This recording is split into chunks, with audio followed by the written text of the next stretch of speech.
Souvent, on oublie en quelque sorte les bases d'où on vient, comment on pratique en quelque sorte la fiscalité. On va parler tout à l'heure de ce qui se passe au niveau suisse et de son évolution. Donc le cadre suisse, il est important puisqu'il donne des compétences. C'est souvent ce que les gens ne comprennent pas vu de l'étranger. La Suisse n'est pas une nation, je suis fier de la Suisse, mais je me sens plus vaudois que suisse. Et la Suisse, c'est 26 cantons qui se sont fédérés dans une confédération. Mais ces 26 cantons, c'est 26 micro-États qui lèvent l'impôt. Et quand on lève l'impôt, c'est pour financer les prestations. Corollaire, le miroir. Et ici, on le voit très bien. On voit qu'il y a 3 niveaux au niveau suisse, des communes, les 26 cantons, un État fédéral. Et on voit que la confédération et les 26 cantons sont au même niveau. Quand je parle avec mes pairs de la Confédération, c'est un autre étage, mais je suis au même niveau qu'eux. Je suis un micro-État, j'ai des compétences dans le domaine sanitaire, dans le domaine de la sécurité publique, dans le domaine des compétences qui touchent à la formation, ce que n'a pas la Confédération. Et ici, on le voit très bien au travers de cette première planche. La Suisse, par ses 26 cantons, nous avons la chance d'avoir 26 laboratoires, donc 26 façons de pratiquer l'impôt. La concurrence est saine dans une démocratie. Elle est saine parce qu'elle permet justement de se mesurer, de corriger ce qui ne va pas, de sanctionner. Et c'est ce qui fait la force, en quelque sorte, de notre pays qu'il faut avoir à l'esprit. Au niveau des communes, les communes sont de l'autre côté du graphique. Elles peuvent lever des taxes, lever des émoluments, mais en tout cas pas des impôts, puisque c'est uniquement des impôts additionnels à l'impôt de base. Ensuite, et c'est un point qui est crucial, la souveraineté fiscale. C'est ce qui garantit en quelque sorte la force de la démocratie. D'un côté, on va parler de prestations, puis il faut tout de suite derrière, parler de financement. C'est ce que souvent beaucoup d'États démocratiques oublient, qui se disent des fois démocratiques, et qui utilisent en quelque sorte la dette. Un État voisin, ami, la France, depuis 1974, vit sur l'ère des budgets déficitaires, année après année. Ça marche quelques années, puis à un moment donné, il faut rendre des comptes. Puis les comptes, après, sont douloureux, ça génère implicitement des énormes tensions. La France trouvera des solutions, comme la Grèce, comme d'autres pays européens. Mais on voit qu'aujourd'hui, l'abus, en quelque sorte, de dépenses publiques non financées va générer implicitement des gros problèmes. La souveraineté fiscale, c'est un élément qui est important. Et aujourd'hui, au niveau de l'État central, fédéral et au niveau des cantons, on en parle en permanence. Si on se concentre sur cette planche ici, on peut prendre uniquement pour moi la dernière puce. Vous aurez ces différents documents. C'est l'impôt qu'on encaisse. Nous encaissons à l'échelle suisse environ 120 milliards d'impôts. C'est assez stable. 120 milliards qui sont utilisés sur les 3 étages. Et on le voit très bien ici, Confédération environ 60 milliards, les cantons 39 milliards, les communes 24 milliards. Et ça, c'est aussi un gage de stabilité. De fait, il y a des contrôles aux 3 étages. Au niveau des communes, on contrôle la fiscalité directe et son utilisation. Au niveau des cantons et au niveau de la Confédération, on doit rendre des comptes en permanence quand on lève pareillement d'impôts. Sur la planche suivante, là je rentre sur quelques particularités qui ont montré avant d'arriver sur le dossier qui nous préoccupe ce soir, les entreprises. C'est important quand même de voir qu'est-ce qui pousse aussi l'Europe à nous obliger à nous réformer. Il y a des consultants, années 80, après la naissance de la TVA, qui ont poussé les États démocratiques à se concentrer sur un seul impôt.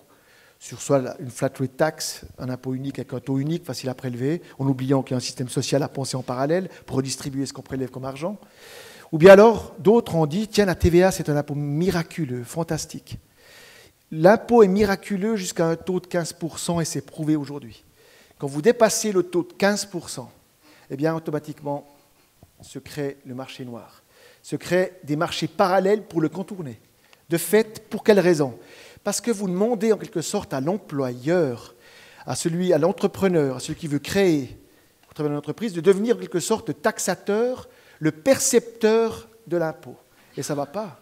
Un entrepreneur n'est pas là pour, en quelque sorte, être celui qui va prélever l'impôt. Il n'est pas un fermier général avant la Révolution française de 1789. Ce n'est pas son rôle. Il accepte jusqu'à 15%.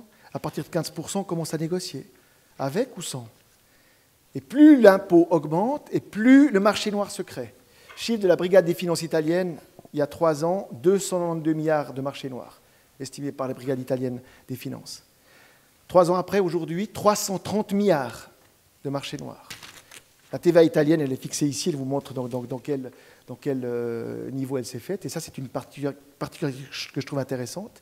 Tous ceux qui ont vendu dans les années 80 de se concentrer sur un impôt indirect profil TVA. Oui, c'est simple à prélever dans l'absolu. Plus le taux augmente, plus on triche et plus vous devez augmenter le taux pour garantir le même pot de financement des prestations. Cette particularité-là, aujourd'hui, elle est prônée par l'OCDE. Personnellement, je suis ultra choqué quand cet organisme nous propose, à nous les Suisses, d'augmenter notre TVA pour alléger d'autres impôts. On a vu les dégâts au niveau européen. Non, gardons notre pluralité de la fiscalité. Plus la fiscalité est large, mieux c'est. Elle garantit en quelque sorte des sources différenciées de financement. Elle donne aussi un équilibre dans les rentrées fiscales.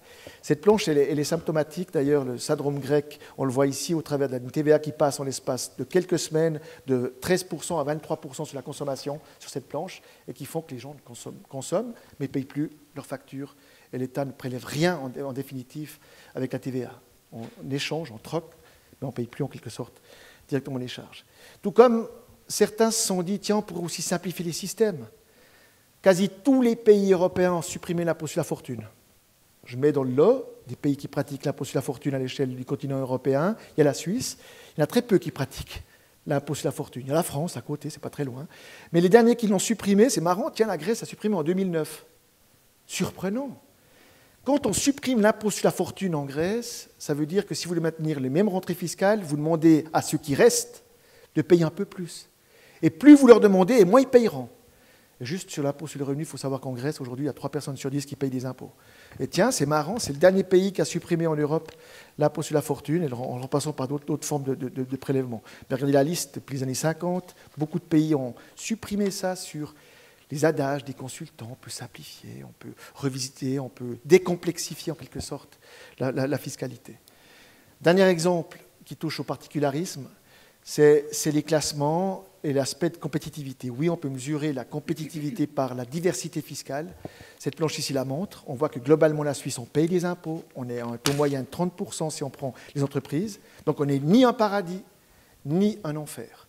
Nous payons des impôts qui sont multiples, variés, impôts sur le revenu, sur le capital, sur le bénéfice, sur les entreprises, par des taxes, des émoluments. Et puis au final, c'est une ponction d'environ 30% qui est prélevée, qui place la Suisse au 6e rang européen, qui montre cette diversité ici, que ni paradis, ni enfer fiscal. Et je rappelle que les impôts servent à financer des prestations. Maintenant, si on fait ces comparaisons, elles sont toujours intéressantes pour voir en quelque sorte, si on prend l'impôt sur le revenu, dans toute la série des pays de l'OCDE, les principaux ici, on voit que la Suisse, c'est environ 10% de prélèvement par l'impôt sur le revenu. Ce n'est pas le cas de la France. Il faut savoir que la France a tellement mis à mal son impôt sur le revenu, je ne parle même pas de la Grèce ou d'autres pays européens, mais la France, aujourd'hui, l'impôt sur le revenu sert uniquement à payer la dette et le coût de cette dernière. Ce qui n'était pas le cas il y a une trentaine d'années. Donc, chaque fois, en diminuant la ponction, en se concentrant uniquement sur les hauts barèmes et en donnant chaque fois des avantages sur le bas du barème, ça génère sur la durée des grosses complications. Et là, ça montre, ce graphique, avant d'arriver sur les entreprises, montre, et c'est ce qui va être redit par les deux autres intervenants, ça montre que la Suisse, ce n'est pas un paradis. On est plus cher que le Japon, plus cher que les États-Unis, mais moins cher que le Royaume-Uni qui ponctionne à hauteur de 40% au niveau de son PIB, et la France est quasi à 50%. Et on sait que la complexification, on sait qu'également le maillage des ponctions cumulées génère ensuite une ponction totale qui commence à poser des problèmes. On sait qu'à partir de 35%, 34,8% au niveau suisse, les gens considèrent que l'impôt devient confiscatoire et pose des problèmes pour être pratiqué. Ma transition maintenant, juste au passage. Le modèle suisse, sa complexité, canton, commune, confédération. Oui, nous sommes un pays complexe. Nous ne sommes pas une nation, nous sommes une confédération. Mais ce modèle fait que depuis 3 ans, s'il fallait naître dans un pays, c'est la Suisse qui apparaît comme le pays où il faut naître. Parce qu'aujourd'hui, notre système de formation, de santé, de prise en charge, notre filet social, aujourd'hui est garanti par justement aussi un apport fiscal qui donne un maillage. Et au final, quand on fait cette classification à l'échelle internationale, on voit que la Suisse sort premier au travers de ces différentes sensibilités. C'est un point qui est important parce que c'est également, au travers d'un tel classement, on parle aussi de fiscalité et d'équilibre de prestations qui sont fournies. Arrivons maintenant à l'impôt où il faut continuer justement à se mettre dans cette notion de fiscalité. La démocratie, et ça c'était mesuré par différents économistes à l'échelle européenne, et entre autres 2 personnes, une que j'ai rencontrée à Paris, le professeur Barilari, qui était chef des impôts au niveau de la France. Ils ont fait tout un travail de réflexion pour qualifier qu'est-ce qu'un pays au niveau de sa démocratie? Un pays qui prélève très peu d'impôts directs ou très peu d'impôts indirects est qualifié de peu démocrate. Plus on parle d'impôts, plus on vote sur les impôts et plus on peut rentrer dans un standard de qualification de démocratie directe.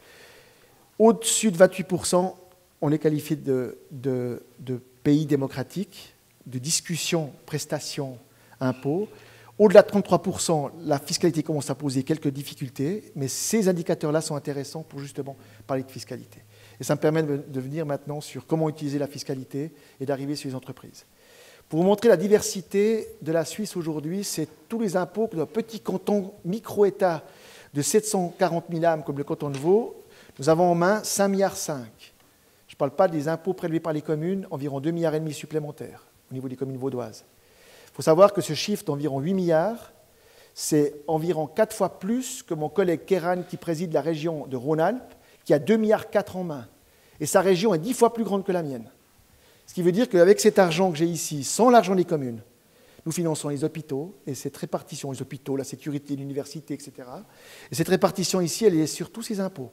Bien sûr qu'il y a des gros impôts, comme l'impôt sur le revenu, l'impôt sur la fortune, puis après, tous les autres impôts jouent leur rôle, y compris des petits impôts qui sont cumulés, comme les taxes auto, qui sont un impôt, qui ne sont pas une taxe d'utilisation de la route, mais bien un impôt qui est lié à l'utilisation, en quelque sorte, d'un véhicule, qui est un signe extérieur de richesse. Et comment on utilise tout cet argent qu'on a à disposition? Beaucoup pour l'enseignement pour l'heure, la prévoyance sociale, la cohésion sociale, environ 22 francs sur 100 francs, la santé, 11 francs, puis après vous avez ici la liste des différentes utilisations de la fiscalité. Venons-en maintenant aux réformes qui vont nous attendre ces prochaines semaines, ces prochains mois. Alors, les réformes, elles sont ici. D'abord, nous aurons à discuter de l'impôt à la dépense, un impôt particulier, peut-être qu'on y reviendra ultérieurement, on ne va pas parler ce soir de l'impôt à la dépense, qui est l'impôt dit à forfait, qui est un très bel impôt qui a été inventé il y a 150 ans, quasi par le canton de Vaud, et qui est un impôt qui nous permet justement de ponctionner en quelque sorte certains profils de contribuables.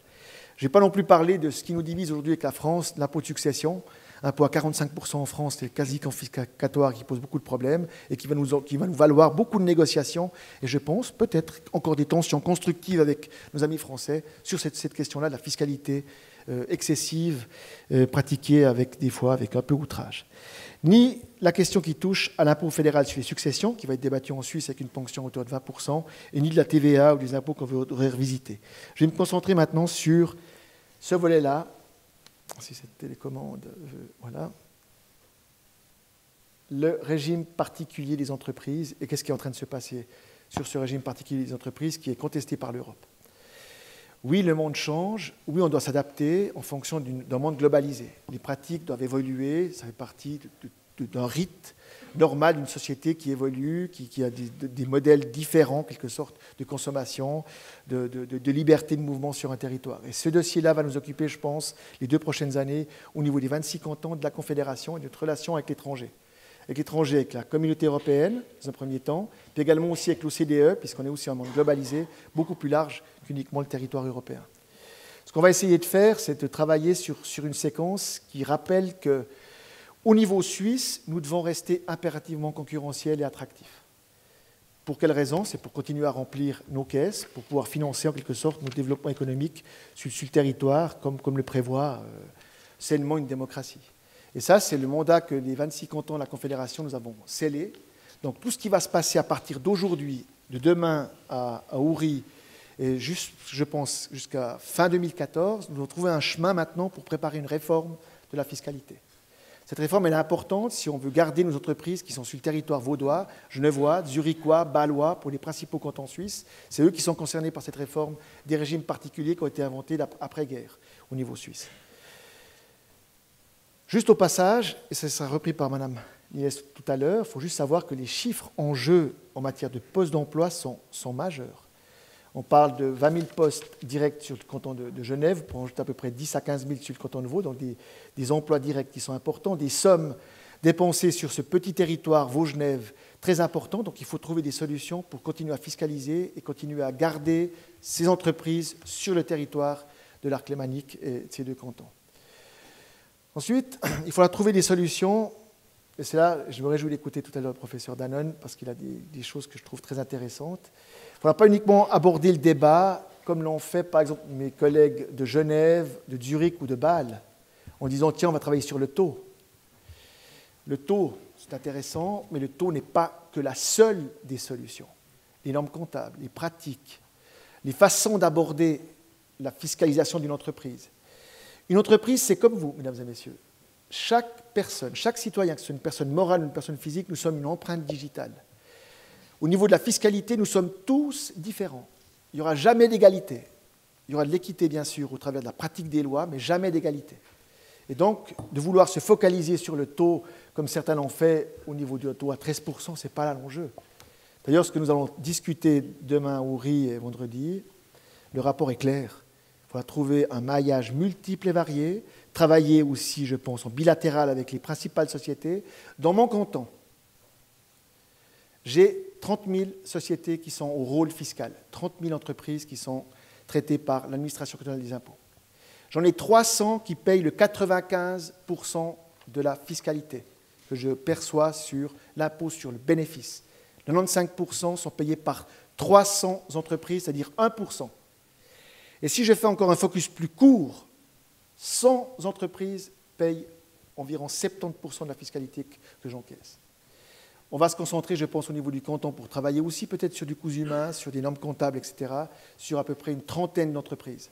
Je vais les rencontrer d'ici la fin de cette année pour discuter, pour les rassurer, pour leur expliquer que ce qui sera important, c'est qu'on trouve un modèle qui garantisse la sécurité du droit, qui permette à une entreprise de pouvoir planifier les investissements, planifier également aussi les amortissements et trouver des solutions cohérentes. Voilà le travail que je devrais faire ces prochains mois avec mes collègues du Conseil d'État, et également aussi mes collègues au niveau des 26 cantons.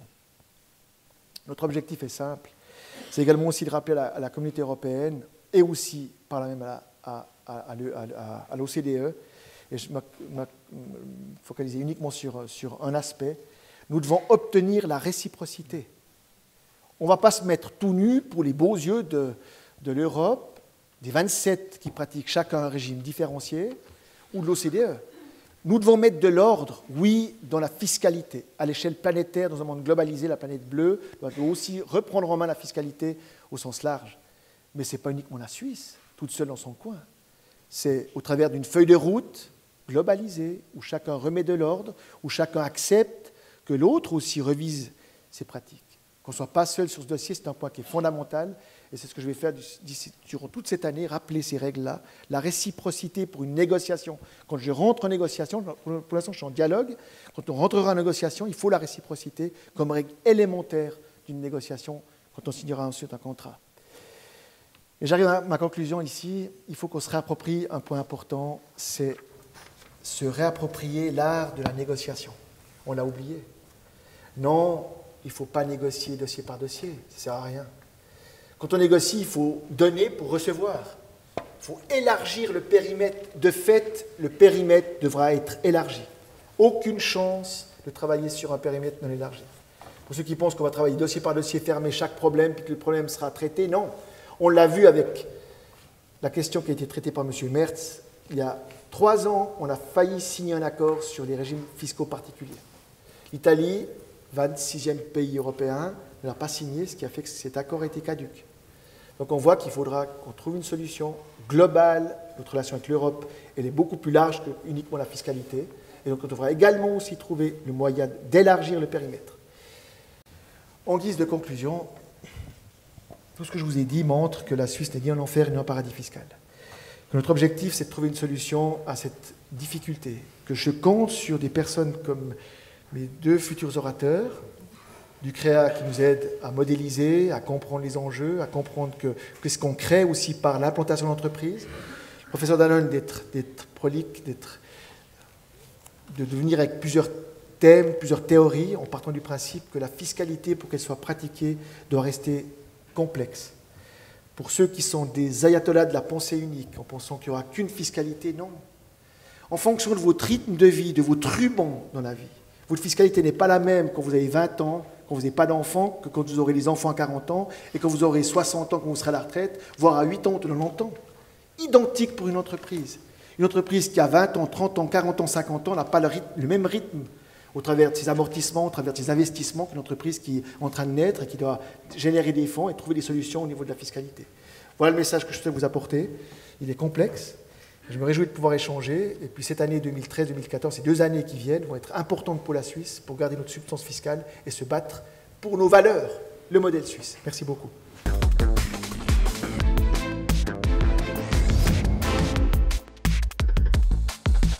Alors, merci de l'invitation. Donc, moi, en fait, je ne vais pas vous parler de fiscalité. Je vais vous présenter le résultat des 2 études qui ont été faites par notre institut. Une pour le canton de Vaud et l'autre pour Genève, mais ce sont des études qui s'intéressent à l'impact en termes de valeur ajoutée de ces entreprises bénéficiant de statuts fiscaux, disons, spéciaux. Alors, je tiens absolument à préciser, j'ai jusqu'ici jamais eu l'occasion de le faire, que dans aucune de ces 2 études, nous nous sommes intéressés au statut fiscal lui-même, au bien fondé ou non de ces systèmes fiscaux spéciaux. Nous avons juste pris ces entreprises qui sont au bénéfice de ces systèmes et à travers leur type d'activité, leurs emplois, nous avons estimé ce que rapportent en termes de valeur ajoutée ces entreprises à l'économie cantonale, donc à l'occasion à l'économie vaudoise ou l'économie genevoise. Donc je tenais absolument à le préciser, pour la simple et bonne raison que nous ne sommes pas spécialistes fiscalité, et je voulais le mettre au point parce que dans les journaux, ce n'était pas toujours très clair, ni dans les propos de certains politiciens. Donc, les résultats de ces 2 études, dont les objectifs, comme je viens de dire, c'est de mesurer l'impact en termes de valeur ajoutée, donc leur contribution à l'économie cantonale. Nous prenons donc les branches d'activité de ces entreprises, leurs emplois, et avec ces 2 informations, nous pouvons calculer leur impact en termes de valeur ajoutée. Les années concernées, pour Vaud, c'est 2009, pour Genève, c'est 2008, tout simplement pour des raisons de disponibilité des chiffres au moment où l'étude a été réalisée. Alors, le plus important, c'est justement l'impact en termes de valeur ajoutée. Le plus important est aussi parce qu'on peut mesurer cet impact en termes de valeur ajoutée en termes assez précis. Encore une fois, c'est une définition simplement internationale. La valeur ajoutée, c'est, comme le nom l'indique, c'est l'augmentation de la valeur à travers le processus de production des entreprises en question. Donc, cette valeur ajoutée fait partie de ce qu'on appelle l'impact direct. Et on ajoute à cette valeur ajoutée également le montant des impôts, soit payés par les entreprises qui en versent quand même, ou par les personnes physiques qui travaillent dans ces entreprises. Donc ça, c'est l'impact direct, facilement mesurable, et puis mesurable avec assez de précision. Ensuite, il ne faut pas oublier que c'est les entreprises concernées, dans leur processus de production, elles ont besoin de biens, de marchandises, donc elles font travailler d'autres entreprises. Et les travailleurs, ou bien les personnes employées par ces entreprises, reçoivent un salaire qu'ils dépensent en majeure partie dans le canton, soit sous forme de consommation, soit sous forme d'impôts également. Et ça fait partie de l'impact indirect. Donc les entreprises, à travers leurs activités, font travailler un certain nombre d'autres entreprises dans le canton ou hors canton, donc on tient compte de ces entreprises localisées dans le canton ou pas. Impact direct et impact indirect se déploient assez rapidement dans l'économie. Ensuite, il y a une sorte d'effet boule de neige parce qu'on continue le raisonnement plus loin. Donc, c'est ce qu'on appelle l'impact induit, mais lui qui met un peu plus de temps pour se perpétuer dans l'économie. Donc voilà, concernant la méthodologie, ça c'est les impacts qu'on a essayé de mesurer pour les 2 études en question. Alors j'en viens d'abord à l'étude concernant Vaud, qui, elles, concernent des entreprises qui sont au bénéfice d'exonération fiscale temporaire. En 2009, donc ça concerne l'année 2009, encore une fois pour des raisons de disponibilité de chiffres, en 2009, on avait 71 entreprises ou sociétés qui ont bénéficié d'une exonération sur les impôts cantonaux et communaux. 53 ont bénéficié d'une exonération de l'impôt fédéral direct dans le cadre de l'arrêté Boni. Donc au total, en 2009, 124 établissements bénéficiant d'exonération fiscale dans le canton de Vaud. Il y a juste une différence au niveau de la composition des branches d'activité dans laquelle ces deux types d'entreprises sont actives. Celles qui ont bénéficié d'une exonération ICC, on voit qu'elles sont majoritairement actives dans la fabrication d'instruments de précision, dans le domaine médical, dans le domaine horloger, donc vraiment des instruments de précision et qui apportent une grande valeur ajoutée. Pour les entreprises exonérées IFD, là c'est moins net. On voit qu'environ 29% sont actifs dans le commerce, 25% dans les services spécialisés et le reste dans aussi fabrication d'instruments de précision. Donc là, c'est un peu moins net que pour les entreprises exonérées ICC. Donc voilà, juste pour une image, pour qu'on soit un peu au clair dans quel domaine travaillent ces entreprises. Et pour chacune de ces branches d'activité, nous avons donc calculé la valeur ajoutée. Alors, encore une fois, je vous rappelle, la valeur ajoutée, c'est une définition internationale. Et si vous prenez, par exemple, au niveau suisse, vous prenez toutes les entreprises, vous ajoutez toutes les valeurs ajoutées de ces entreprises, ben vous obtenez le produit intérieur brut de la Suisse. Même chose au niveau cantonal, si vous prenez toutes les entreprises établies sur sol vaudois, vous additionnez leur valeur ajoutée, vous obtenez le produit intérieur brut vaudois. Donc, nous l'avons fait pour les 124 établissements. Bon, ici, vous avez simplement le regroupement par secteur secondaire ou secteur tertiaire. Donc, on a fait le regroupement selon ces deux secteurs. Et qu'est-ce qu'on voit? On voit, prenons le total tout simplement, on voit que ces établissements, en 2009, ont eu un poids de 3,7% dans la valeur ajoutée totale du canton. Donc, c'est assez important au vu du nombre limité de ces établissements. Donc, voilà pour la valeur ajoutée. Et vous avez également ici, c'est donc 1,4 milliard environ.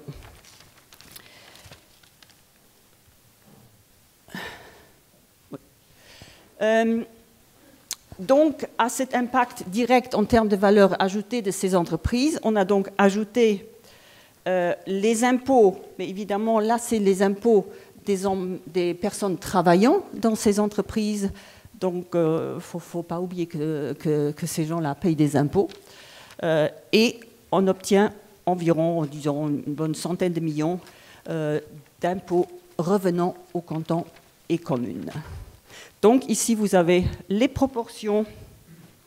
Et il faut surtout regarder les parts. Donc, les établissements, les 124 établissements ne représentent que 0,3% de l'ensemble des établissements dans le canton. En revanche, ils représentent 3,3% des emplois. Ici, c'est les emplois en équivalent plein temps. 2 emplois à mi-temps, c'est un emploi équivalent plein temps. Donc, 3,3%. La proportion est légèrement plus élevée en termes de valeur ajoutée. Et les impôts revenant, donc les impôts sur personnes physiques, revenant au canton commune, représentent environ 4%. C'est l'impôt sur le revenu de l'État de Vaud. Donc voilà pour l'impact direct. Ensuite, comme j'ai dit, on estime également, mais là je ne veux absolument pas entrer dans la méthodologie adoptée, on estime également l'impact indirect et induit. Et on va juste voir le résultat que vous avez ici.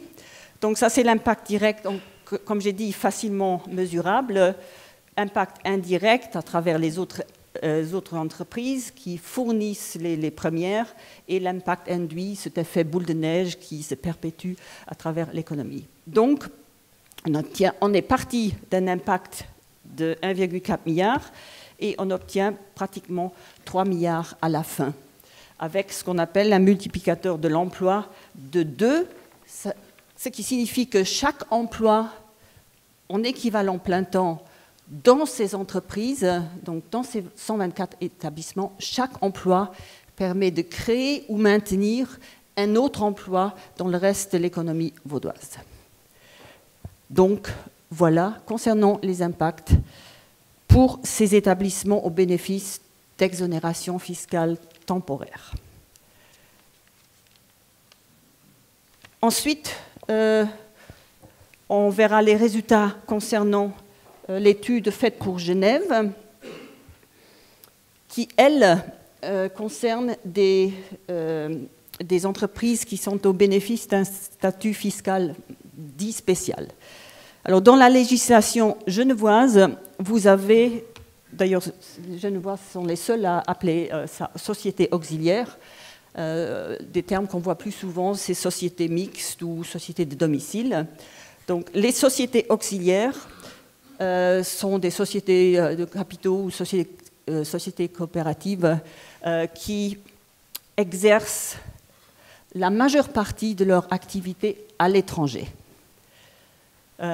Alors, pour les revenus de sources étrangères, ces sociétés sont au bénéfice, au plan cantonal et communal uniquement, d'un taux d'imposition réduit en fonction de la part de leurs activités à l'étranger. En revanche, pour les revenus de source suisse, elles sont pleinement imposées, donc un tarif au taux tout à fait normal. Ça, c'est les sociétés auxiliaires. Et il y a les sociétés liées aux sociétés auxiliaires, sont essentiellement des sociétés qui sont là parce qu'elles sont liées aux sociétés auxiliaires et donc qui probablement disparaîtraient si la société auxiliaire à laquelle elle est liée disparaissait également. En revanche, ces sociétés liées, qu'on appelle maintenant simplement liées, elles sont imposées au taux tout à fait ordinaire. Donc il n'y a que les sociétés auxiliaires elles-mêmes qui bénéficient d'un statut fiscal spécial. Alors ici, vous avez, en termes de nombre, il y a 1081 sociétés. Vous voyez la différence. Évidemment, les sociétés auxiliaires ont le poids le plus important. Et surtout, ce qui est important, c'est presque 20 000 emplois en équivalent plein temps. Plus de 15 000 dans les sociétés auxiliaires elles-mêmes. Et nouveau, il faut toujours un peu regarder le poids, raisonner en termes de poids, parce que parfois le chiffre lui-même, pris seul comme ça, n'est pas très représentatif. Mais dans le total genevois, ces sociétés donc, auxiliaires et liées représentent 4,4% du total des établissements. Et au niveau des emplois, elles représentent 7,1% du total des emplois dans l'économie genevoise. Donc, ce n'est pas rien. Alors, concernant les domaines d'activité, alors ces sociétés sont essentiellement, majoritairement actives dans le secteur tertiaire, mais là aussi, on voit une différence dans la composition des branches dans lesquelles elles sont actives. Vous avez pour les sociétés auxiliaires elles-mêmes, plus de 50% de leurs emplois, c'est dans le commerce. Et on peut facilement imaginer que c'est commerce de gros. Alors que les sociétés liées, c'est uniquement 13% des emplois. Pour les sociétés liées, 42% de leurs emplois sont dans les activités financières. Donc, probablement, ces sociétés liées s'occupent des activités financières des sociétés auxiliaires. Donc voilà la différence de composition de ces sociétés. Ensuite, on a fait le même travail, non, c'était avant vous, donc le même genre de travail concernant le calcul à valeur ajoutée. Ah oui, bon là vous avez, voilà, valeur ajoutée. Alors, de nouveau, regardons le total. Vous avez donc en termes d'emploi, en équivalent plein temps, 8,1% des emplois genevois et plus de 9% de la valeur ajoutée totale. On voit également une légère différence, mais ça vient du fait de ce qu'on vient de voir. Pour les sociétés liées, elles représentent uniquement 1,6% des emplois, mais proportionnellement plus en termes de valeur ajoutée que pour les sociétés auxiliaires, et ça vient du fait que ces sociétés liées sont essentiellement actives dans la branche de la finance, qui a une valeur ajoutée beaucoup plus élevée que les autres branches. Donc, alors, pour ces sociétés-là, nous avons reçu les chiffres sur les impôts, cantonaux sur le bénéfice et capital, communaux, bénéfice et capital, et impôts fédéral direct. Alors, je tiens à préciser que, évidemment, pour des raisons de secret fiscal et aussi secret statistique, il y a uniquement les montants totaux qui m'avaient été donnés. Donc, je ne connais pas ce que paye chacune des entreprises, donc je connais que le total que vous avez d'ailleurs là. Alors, on voit quand même qu'au niveau des impôts cantonaux et communaux, ces sociétés payent 445 millions de francs, donc revenant aux cantons et communes, et payent également 770 millions à la Confédération. Donc, c'est quand même des chiffres assez énormes.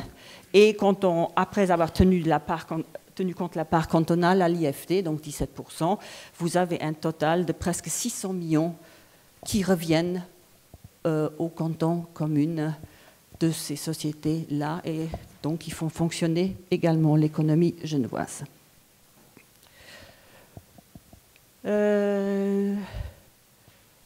Oui, alors là aussi, donc ces sociétés, comme on a vu, représentent 4,6% dans le total des sociétés capitaux et coopératives, mais plus de 30% dans les impôts. Donc vous voyez cette énorme différence entre le poids du nombre des sociétés et le poids des impôts qu'elles versent à l'État. Et vous voyez ici qu'elles représentent 70% à l'IFT. Donc ce sont quand même des parts extrêmement importantes. Ensuite, bon, là, je vais passer donc impact direct total. C'est un peu le résumé de ce qu'on vient de voir. Et ici, les trois impacts qu'on a estimés qui nous donnent un multiplicateur de 2,6. Et là, ça signifie qu'un emploi dans ces sociétés permet de créer ou maintenir 1,6 emplois dans le reste de l'économie genevoise. Donc voilà, en termes de conclusion, ces établissements ont une contribution directe au PIB cantonal. Il y a un certain nombre d'emplois qui sont concernés. Il y a des impôts qui sont concernés. Même pour les sociétés qui sont exonérées, il y a les gens qui travaillent dans ces sociétés qui contribuent aux impôts. Et donc, ce qu'il ne faut jamais oublier, c'est que dans une économie, il y a plein d'interdépendances.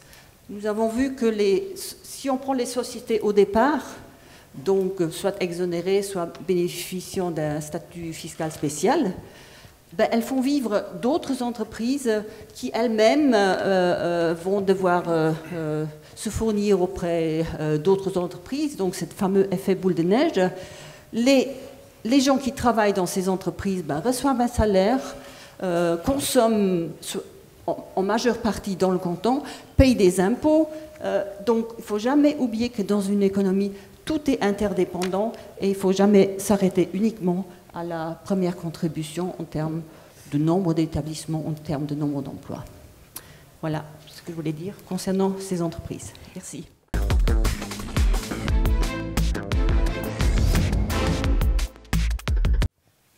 Vu le temps qui m'est imparti, j'ai choisi de vous parler essentiellement des relations avec l'Union européenne. Mais ce que j'aimerais que vous fassiez, c'est peut-être que vous gardiez un arrière-plan. Et ça, sur ce point, je partage tout à fait le propos qui a été émis par M. Broulis. On n'est pas actuellement uniquement dans une discussion qui concerne des statuts fiscaux. Ceux qui pensent qu'on va régler le problème simplement en substituant des statuts fiscaux à d'autres régimes, en fait, n'ont pas vraiment compris ce qui se passe actuellement. C'est qu'une partie de l'équation. En fait, M. Broulis parlait tout à l'heure de souveraineté fiscale. Il avait parfaitement raison. En fait, le problème que vous avez aujourd'hui, il est beaucoup plus profond. C'est que vous avez un problème de conflit entre la territorialité de l'impôt, d'une part, et les capitaux mobiles. C'est-à-dire qu'aujourd'hui, l'impôt, les sociétés sont relativement globales, sont mobiles, et l'impôt reste territorial. Les critères d'assujettissement à l'impôt restent territoriaux. De même, les entreprises sont imposées de manière séparée, ce qui accroît la possibilité d'optimisation et de conflit au sein des groupes multinationaux. Et vous avez au sein de l'OCDE toute une réflexion qui vise en fait à repenser ces règles pour tenir compte de ce nouveau paramètre. Et c'est dans ce contexte-là qu'interviennent aussi les pressions de l'Union européenne et qui se font en fait sentir de manière plus dure, plus acerbe, parce qu'en arrière-plan, vous avez ce problème de la protection de la base d'imposition, ce que l'OCDE appelle le BEPS. Et pour me concentrer un tout petit peu sur ce qui se passe au sein de l'Union européenne, ce que j'ai choisi de faire peut-être, c'est de vous montrer un tout petit peu les tendances actuelles de l'Union européenne. Et vous allez voir qu'au fond, l'Union européenne ne sait pas forcément exactement où cela va la mener. Et c'est pour ça que c'est d'autant plus difficile pour la Suisse de s'y adapter, parce qu'il y a aussi une réflexion qui est menée au sein de l'Union européenne, en relation notamment avec les régimes fiscaux qui existent au sein de l'Union européenne actuellement. Vous avez au sein de l'Union européenne actuellement, c'est clair, une diversité de régimes fiscaux. Certains d'entre eux sont extrêmement compétitifs, certains d'entre eux seront peut-être remis en cause d'ici 4 à 5 ans. Et puis vous avez au sein de l'Union européenne toute une initiative en fait, qui vise à combattre la planification fiscale agressive au sein des groupes multinationaux. Cette planification fiscale agressive, en fait, ce projet, qui est en fait le projet miroir qui existe aussi au niveau de l'OCDE, a pour but en fait de protéger la base d'imposition des États membres contre notamment la délocalisation des capitaux mobiles, typiquement les actifs intangibles. Et ce projet en fait de planification fiscale agressive, qui donne suite à une série de recommandations de la Commission européenne, se traduit par, dans un proche avenir, un durcissement des règles anti-abus, qui visent notamment à protéger la base d'imposition, l'introduction de règles anti-abus plus générales, qui visent encore à renforcer la protection de la base d'imposition. Et puis finalement, comme au sein des groupes multinationaux, vous avez encore aujourd'hui une imposition séparée de chacune entreprise, l'Union européenne se demande si finalement elle ne devrait pas introduire une assiette commune consolidée. Et vous avez même un projet de directive actuellement à l'étude au niveau de l'Union européenne qui prévoit alors lui des règles anti-abus assez sévères vis-à-vis des États tiers, comme la Suisse, notamment les règles anti-abus qui prévoiraient par exemple une consolidation des profits des filiales situées en Suisse lorsque le taux d'imposition est inférieur à 40%, voire peut-être à 70% du taux moyen européen, respectivement 9-15%. Donc vous voyez, simplement le fait que ce projet est à l'étude commande à l'évidence d'obtenir des contreparties, puisque ces règles anti-abus, effectivement, en effet, discriminatoires sur les entreprises suisses. Ce n'est pas un problème nouveau, certes, mais c'est un problème qui va s'amplifier. Alors, si je viens maintenant sur la question de la concurrence fiscale dommageable, qui est un grand chantier de l'Union européenne, en fait, là aussi, on voit certains développements. Vous avez, en fait, 3 niveaux, si vous voulez, qui se complètent. Vous avez ce que l'Union européenne appelle le droit mou, qui est son code de conduite.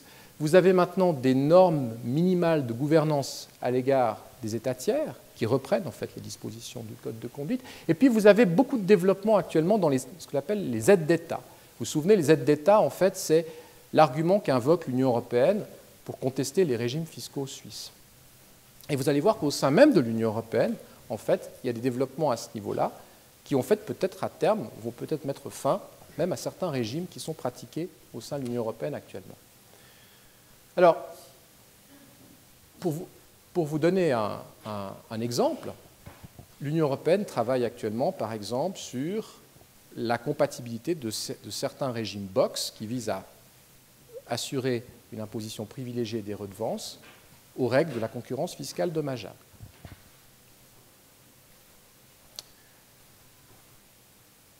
J'en viens maintenant à la question de la sélectivité. Un grand débat qu'on a actuellement au sein de l'Union européenne, c'est la question de savoir, au fond, si un régime fiscal est sélectif. Et c'est intéressant de s'intéresser à l'évolution de la jurisprudence communautaire dans ce domaine, parce qu'évidemment, c'est justement le reproche qu'on fait à la Suisse. Donc évidemment, si on doit adopter des solutions, il faut évidemment s'inspirer peut-être de cette jurisprudence pour voir, pour mieux connaître, entre guillemets, son partenaire et voir, entre guillemets, quelle est notre marge de manœuvre. En fait, ce qui est intéressant, c'est que la problématique des aides d'État, donc de la question de savoir si un régime est sélectif ou pas, n'était pas une question de concurrence fiscale dommageable à la base. Mais aujourd'hui, cette problématique est utilisée comme instrument par l'Union européenne pour lutter contre la concurrence fiscale dommageable. Et vous avez un premier, en fait, pas qui a été franchi en 1998, puis en 2004, et récemment, tout récemment, à la suite d'une célèbre affaire qu'on appelle l'affaire Gibraltar, la Cour européenne a étendu cette analyse de sélectivité. Il n'est pas du tout exclu que certains régimes européens soient par la suite remis en cause. Alors, en fait, ce que dit cette jurisprudence, c'est qu'il ne faut pas de régime dérogatoire, il ne faut pas de régime sélectif. Donc ce qui est peut-être intéressant pour nous, dans une réflexion suisse, c'est de voir un tout petit peu quels sont les exemples qui ont été déclarés contraires aux principes de l'Union européenne. Alors, en fait, ce qui est intéressant, c'est que chaque fois que vous avez un critère géographique, un élément étranger, vous avez potentiellement un problème. Que cette question concerne le taux d'imposition ou la base d'imposition. C'est aussi un élément peut-être important à réfléchir quand on s'intéressera aux alternatives pour la Suisse. Je vous ai listé quelques exemples ici qui sont peut-être assez intéressants. Si vous commencez à avoir des dérogations sur ce qu'on appelle les règles de prix de transfert, c'est les fameux centres de coordination belges, vous avez un problème de sélectivité. Typiquement, si vous donnez certains avantages à des sociétés exportatrices qui vendent à l'étranger, mais que vous ne donnez pas les mêmes avantages à des entreprises qui vendent sur le territoire, en l'occurrence c'était la France, vous avez potentiellement un problème. De même, si vous avez la possibilité d'amortir une participation dans une société étrangère, mais que vous n'avez pas la même règle pour les participations domestiques, vous avez potentiellement un problème. Donc chaque fois que vous avez une différence de traitement entre un opérateur qui a une activité transnationale et un opérateur qui a une activité nationale, vous avez potentiellement un problème. Là où vous n'avez pas de problème, et ça je pense qu'il n'y en aura pas à l'avenir non plus, c'est lorsque vous avez des dispositifs qui visent par exemple à éliminer la double imposition internationale. De même, si vous avez un modèle où vous avez une baisse généralisée du taux d'imposition, le modèle irlandais, clairement aujourd'hui on admet au sein de l'Union européenne que ce n'est pas un régime qui pose problème au niveau des aides d'État.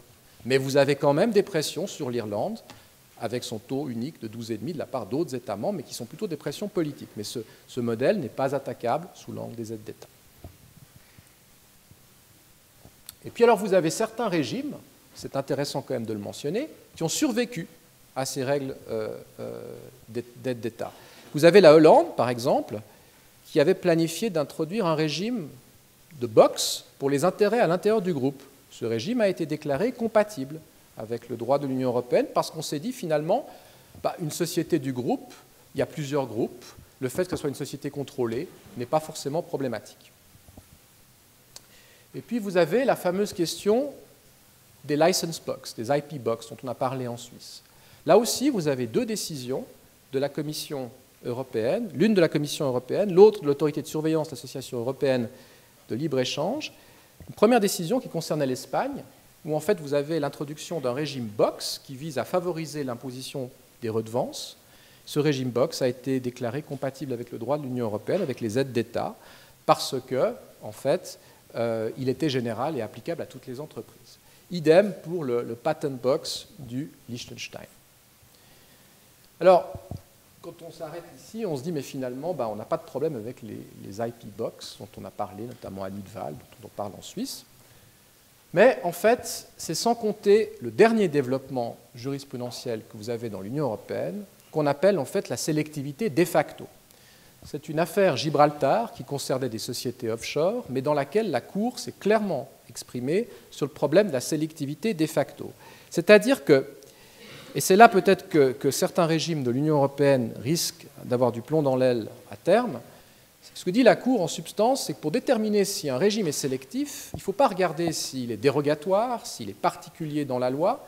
En fait, c'est l'addition d'une série de critères qui peut amener à considérer qu'un régime est certes formellement, généralement applicable, mais dans les faits, conduisant à une sélectivité.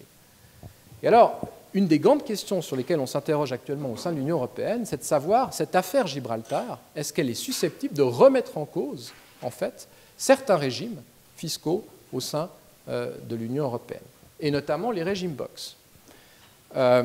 Parce que si vous avez un État qui formellement applique un régime à différents opérateurs, sans aucune sélectivité apparente, suivant comment le régime est conçu, il est possible que ce régime conduise à une sélectivité de fait, si en fait il est construit uniquement pour attirer des capitaux étrangers.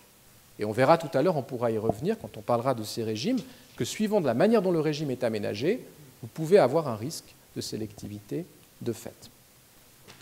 Donc, mon propos, c'est de vous dire deux choses. La première chose, c'est qu'il y a ce problème d'arrière-fond de planification fiscale agressive qui est lié aux capitaux mobiles.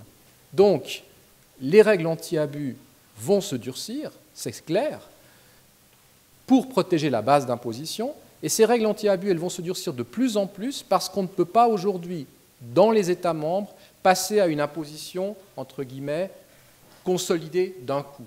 Donc, on reste sur une imposition des entités de manière séparée. Donc, vous avez absolument besoin d'avoir en fait des règles anti-abus qui protègent la base d'imposition. Donc, ces règles vont se durcir et il est important que la Suisse, comme État non membre de l'Union européenne, dans son effort de conformité, obtienne en fait une égalité de traitement à ce niveau-là. Et alors, comment la Suisse doit se positionner? Alors, ce qui est difficile, évidemment, c'est que la Suisse, on lui demande de faire un effort de conformité par rapport à un cadre qui est lui-même évolutif. Alors, je rappelle le différend qui oppose la Suisse à l'Union européenne. Enfin, c'est l'interprétation évolutive, voire un tout petit peu saugrenue, que fait la Commission européenne de l'article 23 de l'accord de libre-échange de 1972, en disant finalement cet accord, dans son texte, est comparable à l'article 107, paragraphe 1 du traité de l'Union européenne. Donc finalement, tout ce qu'on a fait depuis 1972 vous est applicable. Évidemment, on pourrait disserter pendant des heures sur la pertinence juridique de cette analyse, parce que cette interprétation dynamique n'est manifestement pas crédible dans la mesure où les statuts fiscaux en question existaient déjà au moment où l'accord a été conclu. Donc c'est déjà un argument statique qui permet de balayer juridiquement le débat. Mais vous le savez, la question est essentiellement politique, donc il faut trouver en fait une solution à l'intérieur du nouveau cadre de référence que prône l'Union européenne. Alors la question qui se pose, c'est, on pourra y venir, quels sont les principes qui devraient, à mon avis, gouverner une future réforme de la fiscalité des entreprises en Suisse? Je pense qu'il doit y en avoir 4. Le premier principe, c'est de rechercher une solution qui soit conforme au droit européen et aux travaux de l'OCDE. Le problème, c'est que le droit européen est évolutif. Les règles sur la concurrence fiscale dommageable sont en train d'évoluer, la jurisprudence est en train d'évoluer. Je parlais l'autre jour avec un collègue européen, je lui disais « Ah, mais c'est bien, les patent box, ça marche dans l'Union européenne, on a une décision de la Commission. » Il me dit « Ah, mais les services de la Commission, ils sont en train de prendre connaissance de l'affaire Gibraltar, il n'est pas du tout certain que certains régimes formellement admissibles aujourd'hui ne soient pas remis en cause. » Donc la Suisse a cet effort de s'adapter à un cadre qui est fondamentalement évolutif. Donc je pense que la Suisse doit avoir une approche statique, c'est qu'elle ne peut pas être plus conforme que ne l'est l'Union européenne aujourd'hui. Donc elle doit faire un effort de conformité, mais par rapport au cadre qui existe. Le deuxième plan, c'est l'obtention de contreparties. On ne peut pas, nous, en tant que Suisse, avoir un système fiscal euro-compatible sans obtenir de contrepartie, notamment sur la question des règles anti-abus qui sont en pleine évolution. Bien sûr que cette problématique concernait avant tout les statuts fiscaux spéciaux qui étaient soumis à une imposition relativement faible. C'est juste. Mais ces règles anti-abus sont en train de se durcir. Elles se durcissent de manière différenciée parce qu'au sein de l'Union européenne, vous avez la protection communautaire qui pose des limites. Cette protection communautaire ne s'applique pas à la Suisse. Donc, je pense que si on fait l'effort d'avoir un régime euro-compatible, on doit absolument, dans l'intérêt des groupes qui pourraient s'implanter en Suisse, d'avoir cette protection. C'est bien d'avoir un système fiscal compétitif, mais il faut aussi qu'il soit respecté par nos partenaires. La troisième question, qui n'a pas été tellement débattue, c'est la conformité au droit constitutionnel.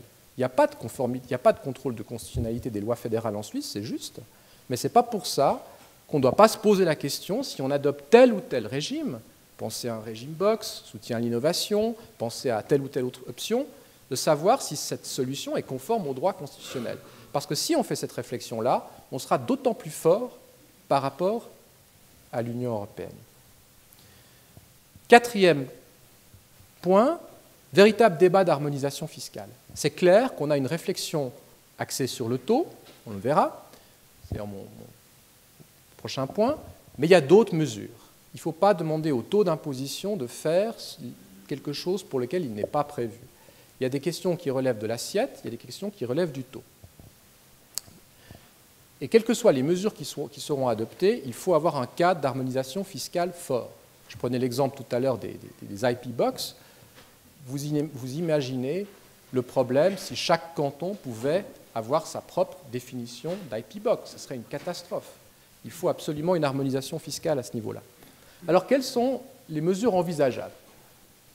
Il y a deux types de mesures. Il y a la mesure axée sur le taux, baisse généralisée du taux d'imposition.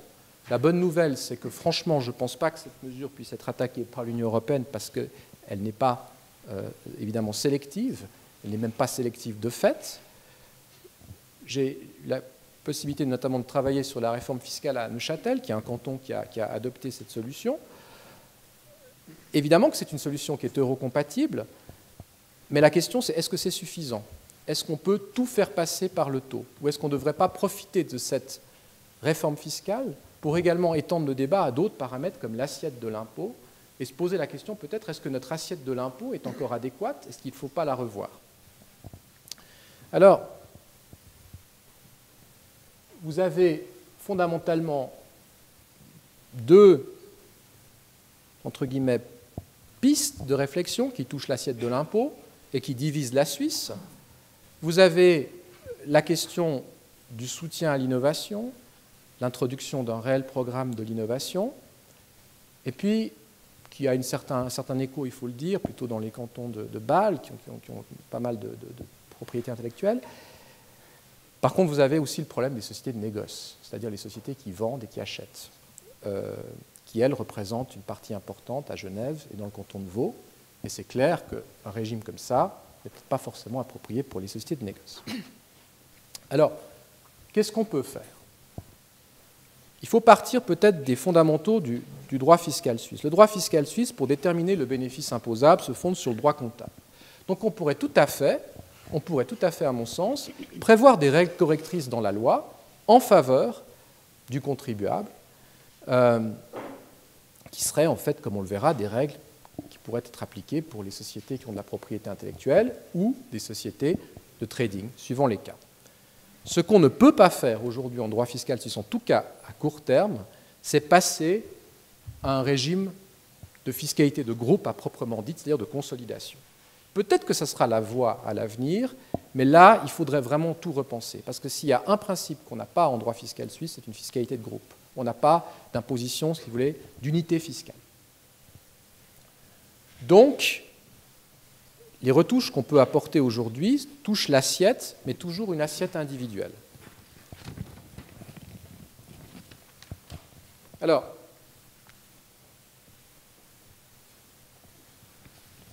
si on devait introduire un régime, par exemple, pour favoriser l'innovation en Suisse, il y aurait en tout cas 3 questions qui se poseraient. La première question, c'est qu'il faudrait s'assurer que ce régime soit conforme au droit constitutionnel. Pourquoi est-ce qu'on veut introduire un régime fiscal pour favoriser l'innovation? Est-ce que c'est conforme au droit constitutionnel? Deuxième question, conformité au droit européen. Alors là, la Suisse, elle ne peut pas prédire l'avenir. Mais c'est clair que si ce type de régime devait être conçu uniquement pour attirer des capitaux de l'étranger, sans véritable cohérence avec sa finalité de base, je pense qu'il y a un risque qui soit à l'avenir remis en cause, comme certains régimes de l'Union européenne, sur le grief de la sélectivité de fait. Donc de ce point de vue-là, il faut être cohérent. Si on veut un régime box, il faut savoir pourquoi on le veut. L'objectif, ça ne peut pas être simplement de remplacer, de trouver une façon d'attirer des capitaux étrangers en Suisse. Il faut que ça soit cohérent. Je vous ai mis ici, mais c'est sans grand intérêt, comment on pourrait l'insérer dans la loi d'harmonisation fiscale et la loi de l'impôt fédéral direct. Ce n'est pas, je pense, le lieu d'en débattre de manière détaillée. Une question qui est importante par contre, c'est que si on devait aller dans la voie d'adopter ce type de régime, il faudrait clairement avoir un très fort degré d'harmonisation fiscale. On ne peut pas laisser à chaque canton le soin, par exemple, de prévoir les conditions d'octroi de ce régime. Il faudrait poser le cadre dans la loi d'harmonisation fiscale, ne serait-ce que pour éviter des discrépances et une concurrence fiscale négative. J'en viens maintenant peut-être au dernier point, qui est les sociétés de négoce. Alors la question qui se pose pour les sociétés de négoce, qu'est-ce qu'on peut faire? Évidemment, il y a le taux, on peut baisser le taux, on peut les passer à 12, à 13%. Une question qui se pose, c'est en fait, est-ce qu'on peut faire ce qu'on appelle une trading box, c'est-à-dire une box pour les profits liés aux sociétés de trading? Techniquement, ça serait une règle correctrice au niveau fiscal, donc c'est tout à fait possible. Le problème que vous avez, c'est que vous auriez des exigences de conformité, notamment au niveau du droit de l'Union européenne, pour vous assurer que la mesure n'est pas sélective. C'est-à-dire que si on fait un régime box, où par impossible on devait déterminer le régime d'imposition en fonction d'un critère géographique, parce de quelle entreprise on parle? On parle d'entreprises qui achètent à l'étranger puis qui revendent à l'étranger. Donc si on devait prévoir un allègement sur la base d'imposition qui serait un tant soit peu lié au type de produit, par exemple le fait que les biens transitent ou pas par la Suisse, si on devait aller dans cette direction-là, je pense qu'on aurait potentiellement un problème de sélectivité. Donc le problème du trading box, c'est que soit vous définissez un périmètre extrêmement large, et puis dans ce cas-là, évidemment, ça pose des problèmes de recettes fiscales, soit vous essayez de fait de trouver une façon d'accommoder certains types d'entreprises. Formellement, vous l'ouvrez à tout le monde, mais dans les faits, ça vise un certain type d'entreprise. Et là, je pense que si vous avez un critère axé sur les fonctions, vous avez peut-être une chance de passer la rampe, mais si vous avez un critère axé sur l'aspect géographique, même si formellement le régime est ouvert à tous, vous avez, je pense, probablement un problème de sélectivité de fait et une critique qui peut être faite par l'avenir. Et d'ailleurs, on a déjà une décision dans ce sens au niveau de la France. En 2002, vous aviez des allègements qui étaient donnés à des sociétés qui vendaient des biens à l'étranger, sociétés exportatrices. La Commission a dit c'est sélectif parce que la société qui vend en France n'a pas le même avantage. Donc vous voyez, ce n'est pas le fait d'avoir un label statut auxiliaire ou statut domicile qui pose problème. C'est vraiment l'évolution de la jurisprudence européenne, c'est vraiment l'effet de la mesure. Donc même si vous avez une mesure qui est ouverte à tous, il faudra être bien attentif à l'effet de cette mesure. Donc vous voyez, je pense que pour les sociétés de négoce, en tout cas, c'est évidemment beaucoup plus complexe et ces critères doivent être pris en compte. Donc voilà ce que je voulais vous dire. Merci.